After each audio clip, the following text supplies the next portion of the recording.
Hi everyone, I am Shilpa Das and welcome to 5 पैसा।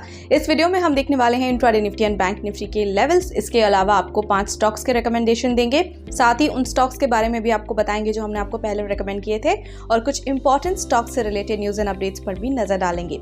लेकिन आगे बढ़ने से पहले जिन व्यूअर्स ने अभी तक हमारे चैनल को सब्सक्राइब नहीं किया है वो जरूर सब्सक्राइब कर लें।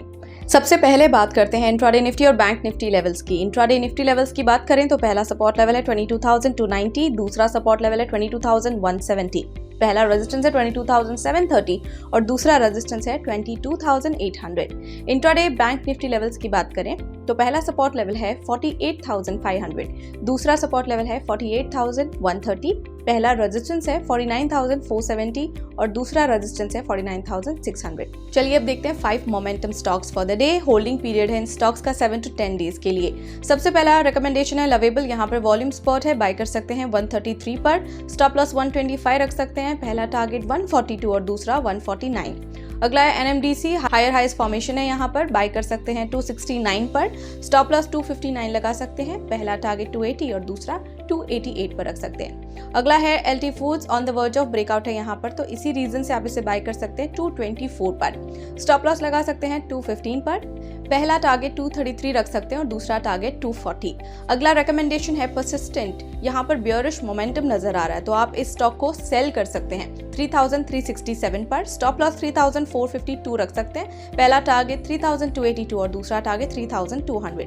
अगला है HDFC लाइफ। यहाँ पर डाउन साइड एक्सपेक्टेड है तो इसे भी सेल कर सकते हैं बिलो 564 पर, स्टॉप लॉस 580 लगा सकते हैं, पहला टारगेट 548 और दूसरा 532। अब बात करते हैं परफॉर्मेंस ऑफ ट्रेडिंग पिक्स, यानी कि जो कॉल्स हमने आपको रेकमेंड किए थे उनकी। Nelcast went up 5.1%, first target इसने अचीव किया है। अब बात करते हैं स्टॉक्स इन न्यूज की, जिसमें आज देखेंगे टाइटन, कार्बोरंडम यूनिवर्सल और HDFC बैंक। टाइटन कंपनी के कंसोलिडेटेड क्वार्टर 4 रिजल्ट हाइलाइट्स देख लेते हैं। नेट प्रॉफिट इनका 4.8% ईयर ऑन ईयर से बढ़ा है, टोटल इनकम भी बढ़ा है 21.8% ईयर ऑन ईयर से। इसके अलावा एबिट भी इनका ऊपर रहा है 10% से ईयर ऑन ईयर बेसिस पर एट ₹1,192 करोड़। इसके अलावा कार्बोरंडम यूनिवर्सल की बात करें, इनके कंसोलिडेटेड क्वार्टर 4 रिजल्ट हाइलाइट्स देखें तो नेट प्रॉफिट इनका 4.2% ईयर ऑन ईयर डाउन रहा है एट ₹142.6 करोड़। रेवेन्यू इनका 0.1% से बढ़ा है, एबिटा इनका 10% ईयर ऑन ईयर बढ़ा है, साथ ही margin is at 17.4% versus 15.9% year on year. इसके अलावा HDFC बैंक की बात करें तो HDFC बैंक ने अटानु चक्रवर्ती को रीअपॉइंट किया है as the part time chairman of the bank for 3 years, जो इफेक्टिव होगा 5 मई 2024 से। सो इसी के साथ अभी के लिए इतना ही, और ऐसे इंपॉर्टेंट अपडेट्स के लिए कीप फॉलोइंग 5 पैसा।